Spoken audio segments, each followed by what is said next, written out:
그들의 서열 관계는 어떠하고 낯선 대상에겐 어떤 행동을 취할까?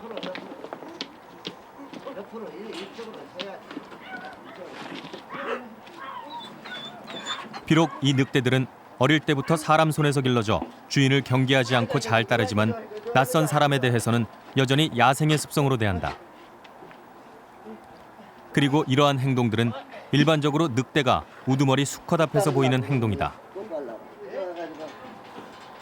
꼬리를 흔들거나 얼굴을 핥는 것은 전형적인 복종 표시로 자신의 우두머리로 완전히 인정한다는 표현이다.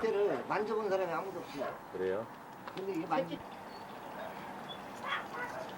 늑대는 낯선 대상을 어느 정도 경계하고 어디까지 접근을 허용하는지 확인해보기 위해 담당 PD가 직접 우리 속으로 들어가 보았다. 녀석들은 극도로 경계하며 좀처럼 접근할 기미를 보이지 않았다. 조심성이 워낙 많아가지고. 반면 주인이 들어가자 이번엔 바로 애정 공세다. 내가 오면 흐르는 거리. 자신의 충성 표시만 받아주길 바라는 서열 1위는 뭐든 똑같이 따라는 서열 2위에게 경고의 표시를 보낸다. 조금씩 크고 있는 것 같아. 이거 저 많이 친해져. 조심스럽게 경계하면서 우두머리가 움직이기 시작했다. 안 먹은 게 없어 이거.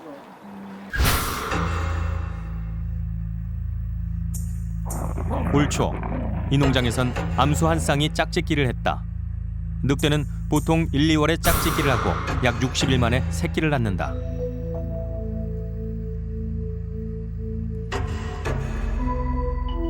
임신한 늑대들은 큰 바위와 바위 사이 또는 자연동굴 같은 곳을 보금자리로 선정하는데 이런 습성을 알기에 주인은 굴을 파서 새끼를 낳을 수 있는 환경을 만들어 주었다고 한다.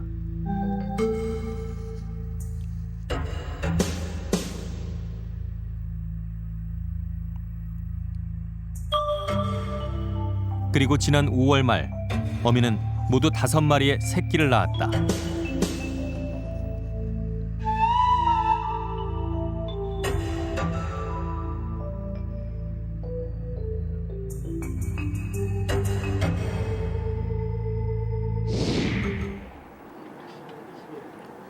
이 녀석이 형제 중에 5째로 태어난 막내다. 하지만 힘겨루기에서 형제들을 이기고 서열 1위로 등극. 무리의 우두머리 노릇을 한다. 낯선 대상에게 조금 더 다가서긴 했지만 여전히 경계는 풀지 않는다. 이놈이 얘를 제어하는 게 아니라 여기 제어를 한다. 제가 얘를 줬어요. 네. 그래서 저놈은 여놈한테 양보를 많이 하면서도 지가 대장이야. 먹을 때 사람 손에서 자란 늑대가 새끼를 낳는 게 쉽지 않다는데 겁이 그냥 많아요. 어미는 새끼를 5마리나 낳았을 뿐 아니라 남의 새끼까지 거두어 키웠다.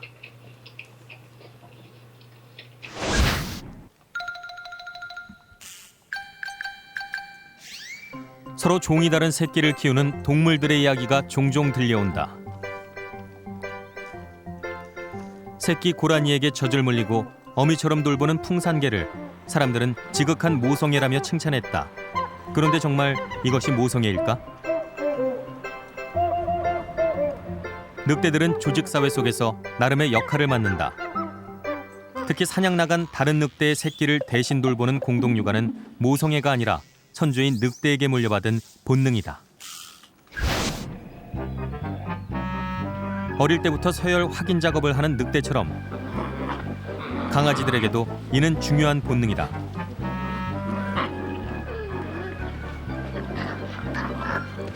보통 생후 2개월 안에 사회적 관계에 대한 지식을 습득하게 된다. 스스로 돌아다니며 형제들과 접촉을 시작하는 생후 2, 3주부터 다양한 사회적 신호가 무엇을 의미하는지, 싸움의 결과가 뭔지를 배운다. 이후 형제자매와 활발한 상호작용을 시작하면서 몸싸움 중에 전형적인 지배 복종 자세가 나오기도 한다. 날카로운 이빨로 서로를 물어뜯을 정도가 됐을 때 서서히 서열도 정해진다. 아직도 그 조상인 늑대의 생활 습성이 그대로 유지하고 있다고 볼 수 있습니다.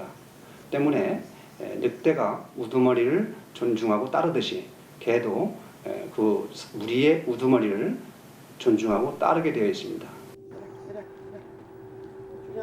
우리 안에 들어온 낯선 사람이 별다른 위협적인 행동을 하지 않자 서열 2, 3위도 움직이기 시작했다. 아직까지 냄새를 맡는다거나 하는 적극적인 태도를 보여주진 않지만 경계 자세는 많이 누그러졌다.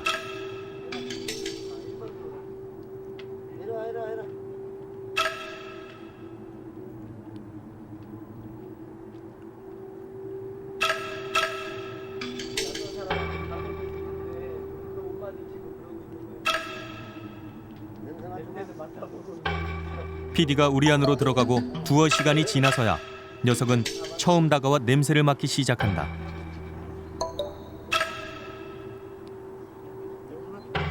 사람에 대한 경계심을 풀어주고자 주인은 늑대를 끌어 냄새를 맡도록 했지만 그러나 여전히 조심스럽긴 마찬가지다.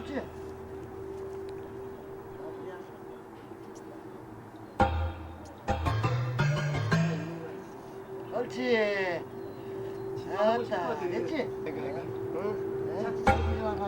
여기서 제작진은 늑대가 개보다 더 조심스럽고 경계심이 많다는 걸 알게 됐다. 맹수의 본성은 거친 투쟁력과 공격성일 거라는 예상과는 달리 이들은 철저하고 조심스런 경계심으로 낯선 대상을 관찰했다. 개들이 흔히 보이는 짖는 행동조차 없이 말이다.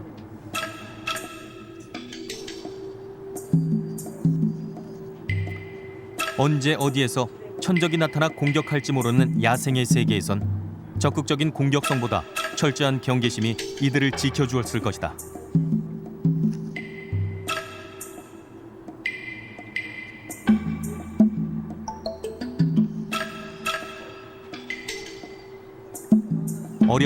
어렵게 오랜 시간에 거쳐 사람에게 접근하는 늑대의 본성을 확인하고 나니 후손이라는 개들과 얼마나 다른지도 조금은 알 수 있겠다. 또한 사람과 어울려 살기 위해 개들이 선택적으로 진화해 왔다는 것도 말이다.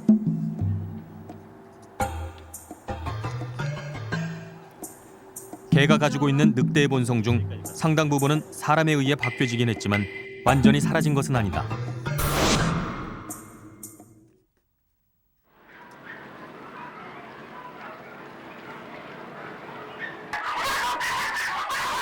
이곳은 수도권에서 유기된 개들이 모두 모이는 야생동물 보호센터. 우리나라에서 버려지는 유기견은 매년 20만 마리나 된다. 이 중에 사람을 위해 일할 도우미견을 뽑기 위해 훈련사들은 각종 테스트를 한다.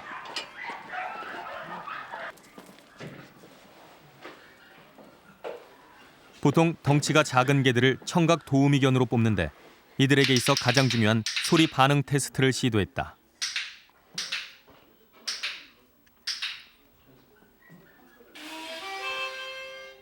이 미니어처 핀셔는 어린 나이에도 불구하고 벌써부터 소리에 두려운 반응을 보인다. 성격도 소심해 보이지만 뭔가 문제가 있었던 것 같다.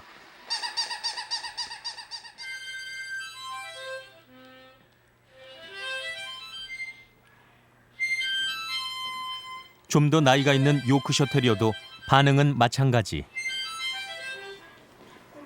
지금 저 개는 제가 하모니카를 이렇게 불었을 때 저를 눈치를 보면서 슬금슬금 뒤로 물러나 지금 소파 뒤로 숨었거든요.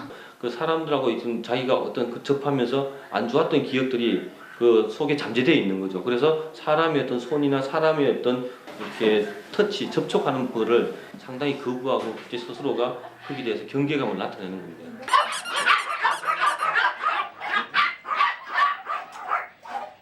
소리에 민감한 개들에게 다양한 소리를 들려주고 그에 대한 반응을 보면 그 개가 타고난 기질이나 과거 주인과 지내면서 어떤 영향을 받았는지 추정해 볼 수 있다.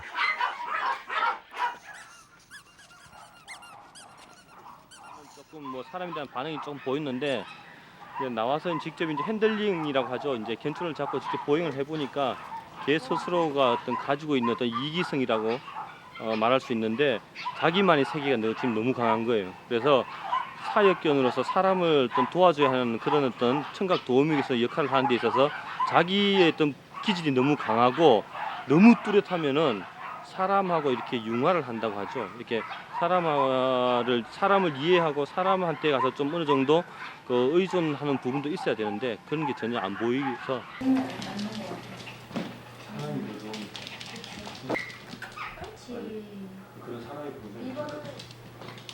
그런가 하면 정반대의 반응을 보이는 녀석도 있다. 사람을 너무나 잘 따르고 좋아하는 반응이다.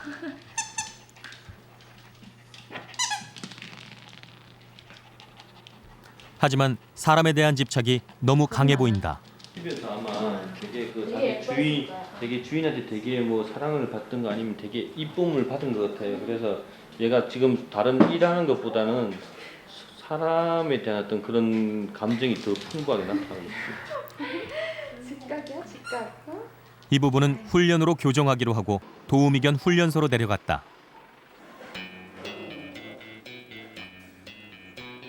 기질이 순한 녀석들로 뽑기는 했지만 이 무리 내에도 서열은 정해지기 마련이다. 한눈에 봐도 카리스마 넘치는 이 미니어처 핀셔가 무리의 대장이다. 그리고 이 둘은 방금 들어온 신참. 뚫어지게 바라보는 대장의 시선에 압도당했는지 녀석들 슬슬 자리를 피한다.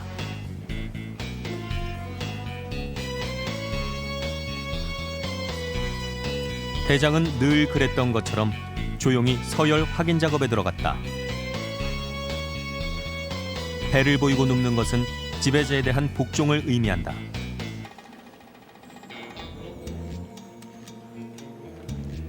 대장은 지금 신참의 냄새를 통해 알 수 있는 정보들을 기억하고 있다.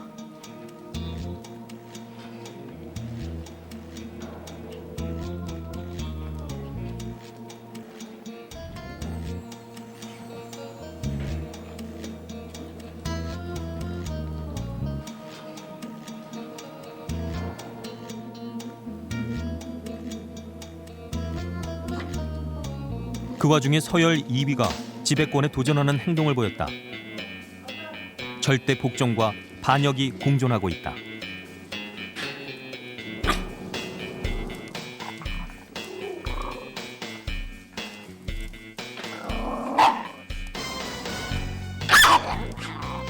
자신의 행동에 우두머리가 별다른 반응을 보이지 않자 이번엔 싸움의 중재자로 나서기까지 한다.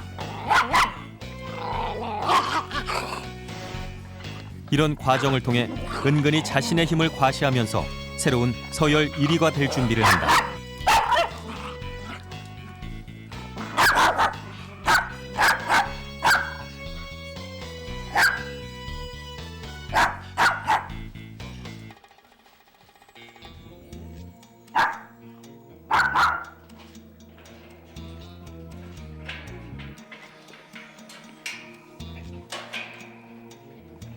그런데 이러한 순서 정하기도 훈련사가 들어오자 다 뒤집어지고 말았다.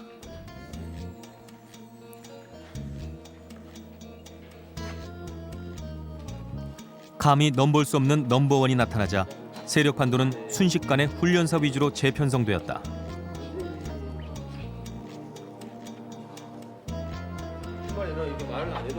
이 상황에서 개들이 깡충깡충 뛰는 건 훈련사가 좋아서라기보다는 서열 1위와 자기가 가깝다는 것을 다른 무리에게 과시하면서 자신의 서열을 올리려는 행동이다. 소심하고 이런 애들은 제가 임의적으로 이렇게 앉아서 제가 만져주는 거예요. 이렇게. 제가 제일 대장이 이렇게 만져줌으로 해서 얘는 그만큼 스케일이 높아지는 거예요. 지금 제가 이뻐해 주니까 인위적으로 이런 애들은 이제 자신감을 이렇게 세워주는 거예요. 이렇게. 얘들이 지금 안 보는 척해도 지금 다 보고 있어요. 지금 저 놈은 우리 대장이 이뻐해 주는 놈이다. 그리고 우리 대장이 이렇게 만져줌으로써 얘는 자연스럽게 이 친구들보다는 어느 정도 격이 조금씩 올라가는 거예요. 이걸 제가 인위적으로 이런 걸 만들어 주는 거예요. 그 만들어 주는 거는 얘가 소심하고 적극적이지 못하고.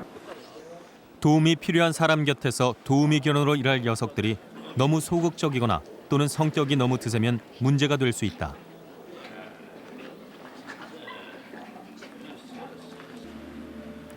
때문에 훈련사들은 그들의 서열 본능을 도우미견 훈련에 종종 응용하곤 한다. 약한 개체에게는 힘을 실어주고 이미 기가 세진 녀석들은 어느 정도 무관심하게 대한다. 이것은 늑대 우두머리나 어미개가 조직을 통제할 때 이용하는 방법이기도 하다. 훈련사에 보이지 않는 조종에 서열 1위도 복종의 메시지를 보낸다.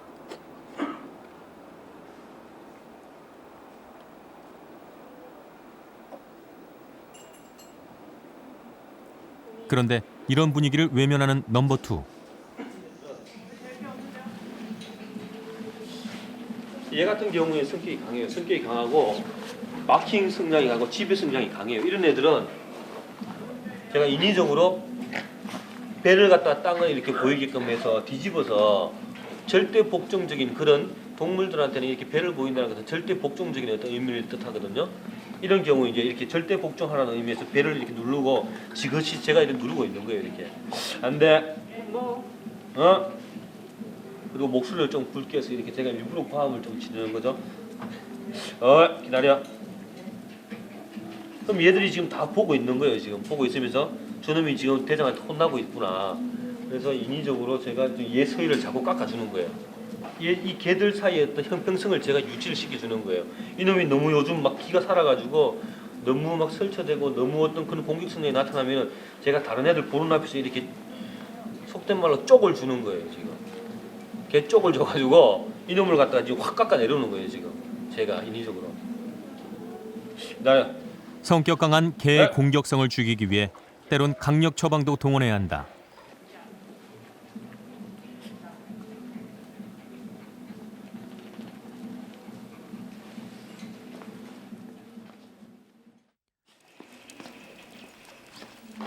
그로부터 며칠 후 거칠게 지저대며 기고만장하게 굴던 넘버 2가 사람 곁에 딱 붙어있다. 폴짝폴짝 뛰며 훈련사와의 친분을 과시해보려고 노력하지만 어느 누구도 관심이 없다.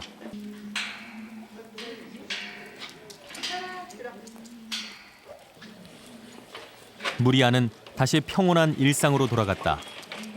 늘 그렇듯 한쪽에서는 소소한 다툼들이 벌어지고 그런데도 우리 안이 소란스럽지가 않다. 그러고 보니 걸핏하면 싸움판에 끼어들던 넘버 2 녀석이 보이질 않는다. 정말로 기가 죽긴 죽었나 보다.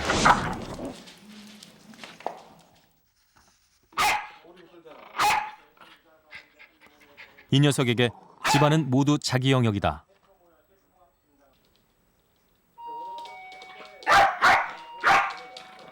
마음대로 짖어도 누구 하나 뭐라 하지 않는다. 외출했다 돌아온 막내딸을 보고는 깡충깡충 뛰는 게 아니라 오히려 더 짖어댄다. 심지어 소파 위로 올라가 꼬마 아가씨를 슬쩍 위협하기도 한다. 이리 와. 아니야. 쳐다보고 가버려. 이 집에서 녀석이 유일하게 따르는 사람은 이 집의 안주인이다.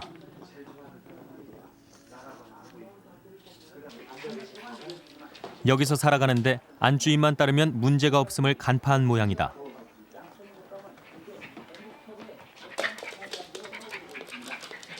지원반 생각 좀 빠르죠. 개의 생활 습성은 집단 생활을 하는 동시에 우두머리에 복종하는 하려는 그런 경향이 있습니다. 때문에 자기가 살아가기 위해서는 우두머리의 눈치를 살피지 않을 수가 없습니다. 그렇기 때문에 개는 상대방을 읽는 능력이 아주 탁월하다고 할 수 있겠습니다. 저한테 오죠. 오거나 소파 누워 있으면 다시 옆에 누워요.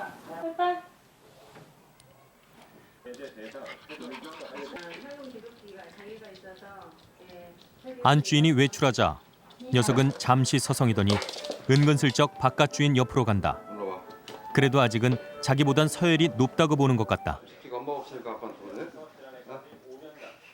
얘는 우리 가정이라 생각하고 이제 정이 들었으니까 우리가 좀 미워도 잘못한 거 있어서 봐주는데. 그러나 바깥 주인까지 외출하고 홀로 남은 막내딸은 녀석에게 만만한 상대다. 자신보다 서열이 낮은 대상과는 상대하기 귀찮다는 표정이다.